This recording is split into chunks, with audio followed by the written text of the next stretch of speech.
Hi, my name is Jennifer Haig, and this is the first in a series of videos that I am going to be um, sharing about once a week, hopefully, maybe every other week, as my life permits. I'm a busy mom.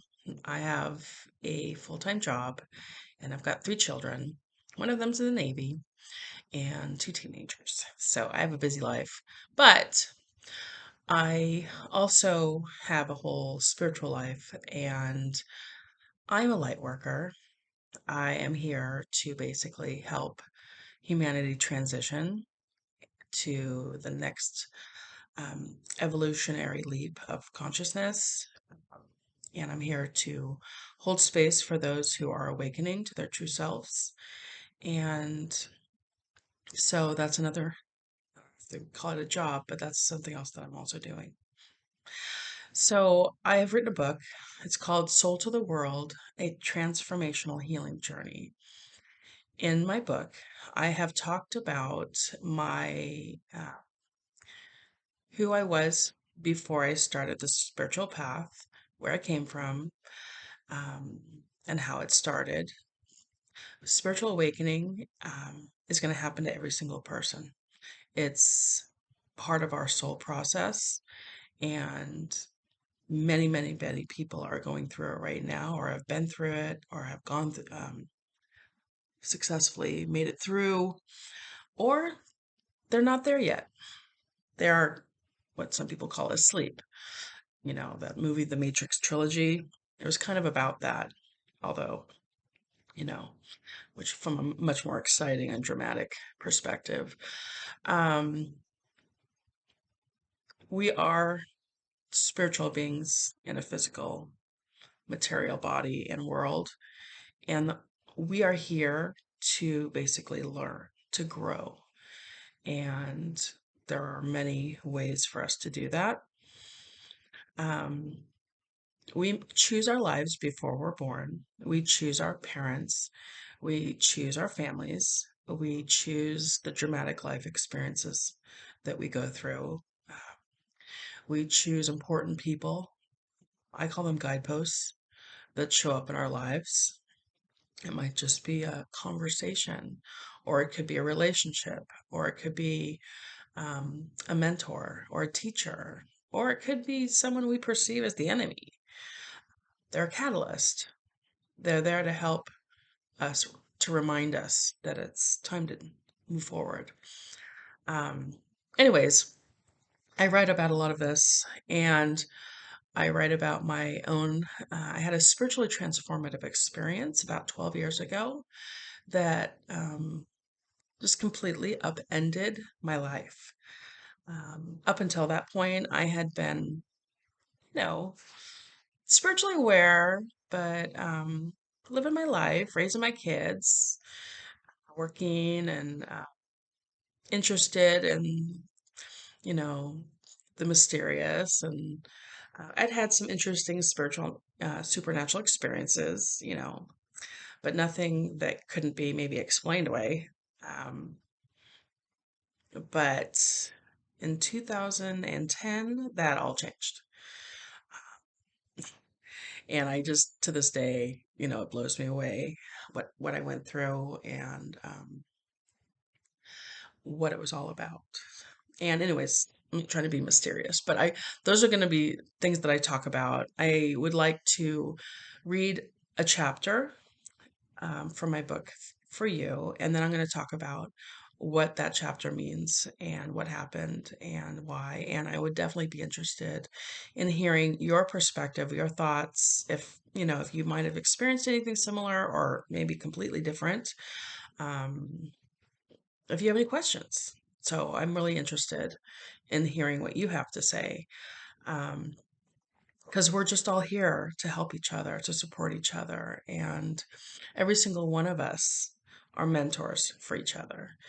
Uh, Anyways, so I'm going to be talking about the different things that are happening in the world right now from a spiritual perspective, you know, versus the media controlled perspective that we receive. Yes, you probably got that. I do not believe anything the media says for the most part. I mean, they are all owned by corporations who have their own agenda. Um, so nothing they tell us can be believed, honestly. I don't believe any of it. Not even the right side. I mean, the left, right, it comes from the same bird, right? Same left wing, right wing. I don't believe any of it. What I believe and what I know is what I sense to be true. And from my own experiences and from talking to other people and their experiences, um, that's all we can do. Um, so I want to talk about learning how to trust yourself, learning how to trust your own intuition. That's really important. And if you've never taken an intuition class, there are so many videos on YouTube that teach you how to meditate, how to go within, how to pay attention. Um, we have all of the answers to every question we've ever had in our life. We already know. We just have to trust what we know. Most of the time, we don't trust what we know, so then we're always going out and looking for answers from other people, people in control, people in charge, authority figures, teachers, um, authors. Anyways, so this is, of course, my own personal experience. Everybody has a different outlook on life, and this is mine. Um, what I can say is based off of what I've learned from this whole experience of the last 12 years, I am in full communication with my higher self, which is that part of my soul which resides in heaven. Um, it's that divine aspect of ourselves that is infinite and knows everything. Um, so I am in communication with that part of myself. So I receive messages from my higher self often.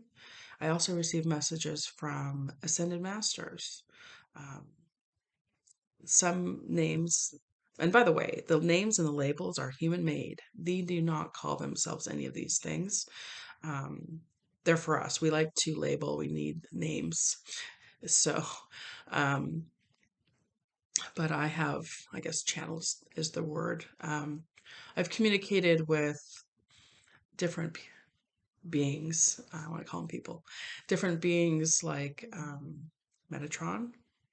That was shocking. I'd never even heard of Metatron before until they popped up on my writing. I do automatic writing, and their message was pretty amazing. Um, Oriel, Daniel. Daniel is my personal spiritual guide. Ariel is an angelic guide, and other names Jesus, Mary. Um, there's a whole group of them, and um, they reside, they're all around us, and they communicate with us. Anyone who's listening, they'll communicate with us. So I've got a lot of messages to share that they've given, and the bottom line is everything that's happened to us up to this point was on purpose. We have chosen every experience. I know that's really hard for some people to hear. Um, and I'll talk more about that later. But our soul is on earth to learn and to grow and to interact with each other and to love each other and to be of service to each other. And everything else is just extra. It's how we experience it. We can choose to have a positive, loving experience, or we can choose to have a negative, scary, horrifying experience. Um, Sometimes it's based on what we need, our souls need, and sometimes it's what other people are putting in our path, and it's how we choose to respond to it. Um, Everything's a learning experience, right? Um, Anyways, so I also want to address different terms that you hear in the media or on spiritual channels, depending on where you are. If you're just curious, um, you're not quite sure what it means to be spiritually awakened, you might have heard the phrase, you decided to look it up. I'm going to talk about what awakening really is. What does that mean? Um, Another phrase that you might hear of is, ascension. There's a lot of authors and teachers out there, spiritual teachers out there talking about ascension to the fifth dimension. What does that mean? Um, and how do you get on that boat? What is what does it mean to go to the new Earth? What does that mean? Are we going to a different planet? Is a spaceship coming out of the sky and taking us to a new planet? There's some people who think that. I don't. I don't think that. Um, Anyways, so there's just a lot of different stuff out there. Honestly, YouTube and all the different social media sites are so inundated with this material.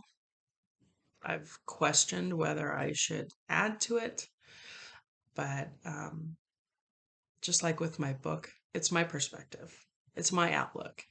And if you find my outlook to be interesting, um, if you resonate with anything that I say, then it's for a purpose. So I figured, what the heck? I'll just add my voice to it. Um, Maybe it'll help someone. I know that when I was going through this, I didn't have really too many people to research or understand. Um, the very beginning of my awakening process happened at a time when we did not have the internet. Shockers. I know that makes me sound really old. We didn't have Facebook. We didn't have social media. Um, I mean, we had computers, but we didn't have the whole World Wide Web. I had no way of really looking up to see if other people were having my experiences. I kind of was thinking it was just me, and I kind of kept it to myself. Um, I did call into Art Bell once on his Coast to Coast program, um, after a really astonishing experience that I had in 1989. I had a premonition, and this is not something I've ever had before. I didn't grow up. I wasn't born, with this extraordinary psychic sense of the future, at least that I was aware of. Um, like I said, I grew up in a religious background where, um, you know, I was raised within a really not strict, but traditional Catholic belief system. And fortune telling and that kind of stuff, just kind of, stay away from that stuff. I never really pursued it. Anything in the occult was considered like dark and black magic and things like that, or evil. So I just never really put any attention on it. Um, I had some interesting experiences growing up, supernatural, I guess. I always sensed that I was never alone. I always sensed that there was something with me. It felt really loving and kind. And I realize now that was my spiritual guides were always with me. Um, but when I was 19 years old, I was given a huge spiritual download of information. It was a premonition about the future. Not just my future, but the future of our planet. And it was so extraordinary and profound and vivid that, it was outside anything I'd ever experienced. So I called Art Bell because I thought, okay, maybe he might know what I'm talking about. And when I told him my premonition, he, he's like, oh my gosh, this is not the first time we've heard this. Many people have been calling in saying the same thing, and I was just flabbergasted. Somebody confirmed an intuition, a premonition, something I was given. I wasn't alone. So that blew me away. It still blows me away.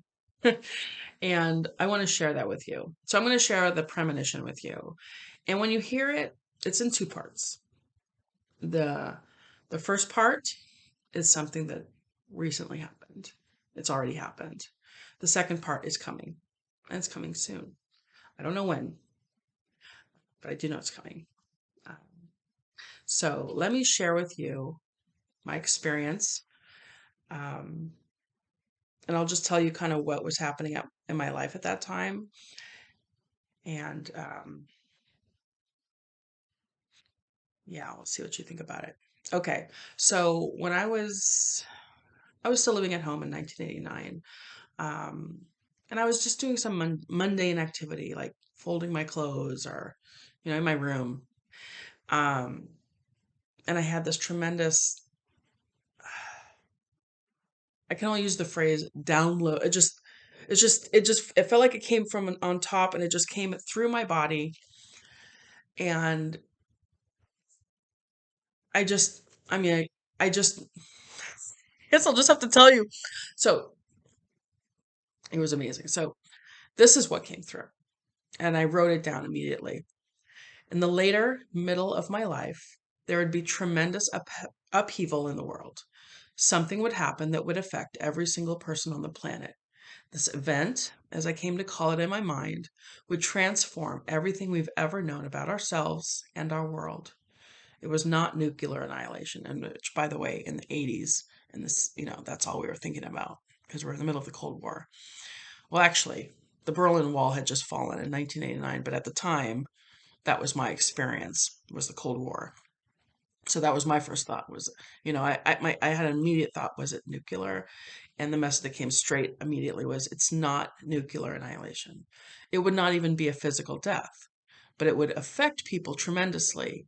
So many people would go into fear that people could possibly die or have a very difficult time because of this fear and the resistance and the actions they took because of this resistance and fear. Now, that's the first part of the message. And I think you all know what that part of the message was about. The second part of the message, this event is a gift to the world. Remember, I said that everything happens for a reason. So, this event is a gift to the world. It basically created a new way of living and being that would transform everything we ever knew about being human up to that point. This is something to be anticipated with joy and excitement. We need to have faith that everything is for a purpose and that I was here to help people get through it. That I had an important mission and what was coming afterwards would be so incredible. It would be something that none of us can envision, but it's something we all wanted. So that was a message that I received. And still to this day, I still remember it vividly as if it just happened yesterday. So, so there's that. That was the first thing that happened. And that basically started my awakening process, unbeknownst to me. I didn't realize that at the time. Um, Another thing that happened right around that same time, or that I became consciously aware of, was that total strangers would approach me and tell me emphatically that they knew me.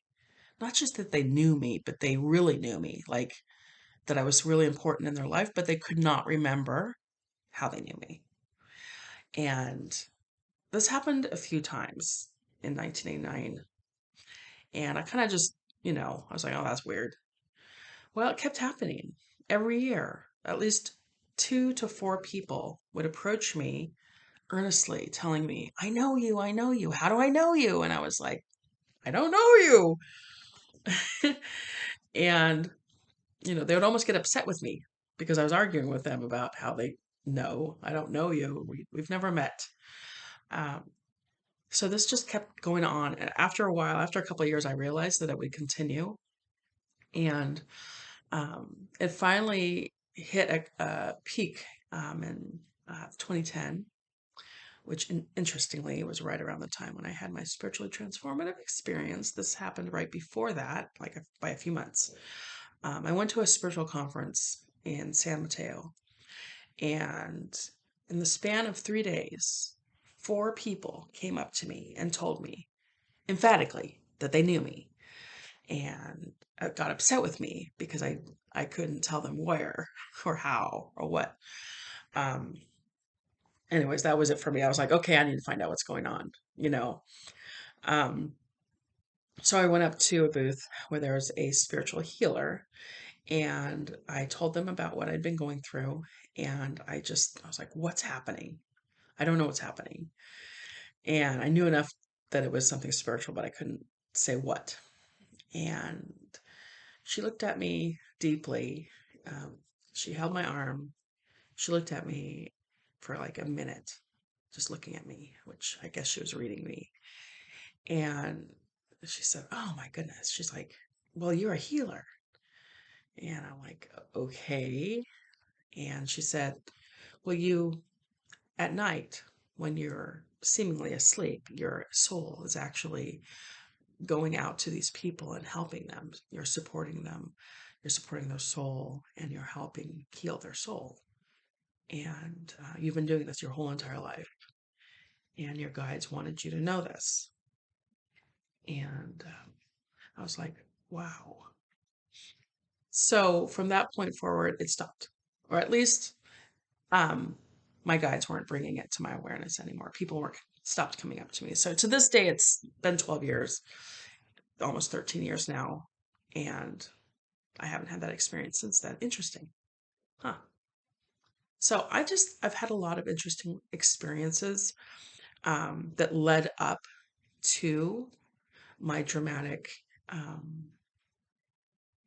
spiritual transformative experience. So, anyways, I look forward to talking with you more about it. And on my next video, I'm going to read you my first chapter, and then I'll talk to you about what's basically about that premonition. And I guess I kind of talked with you about it already. So maybe I won't read the first chapter. I'll read the second chapter, which is basically what happened next. So I'm interested in hearing your feedback. Um, if anything I've told you resonates for you, if it sounds familiar, if it sounds wacky, I mean, I'm okay with that too. I mean, I realize this is my experience, and it's not for everyone. And if this sounds interesting to you, continue watching. Maybe subscribe.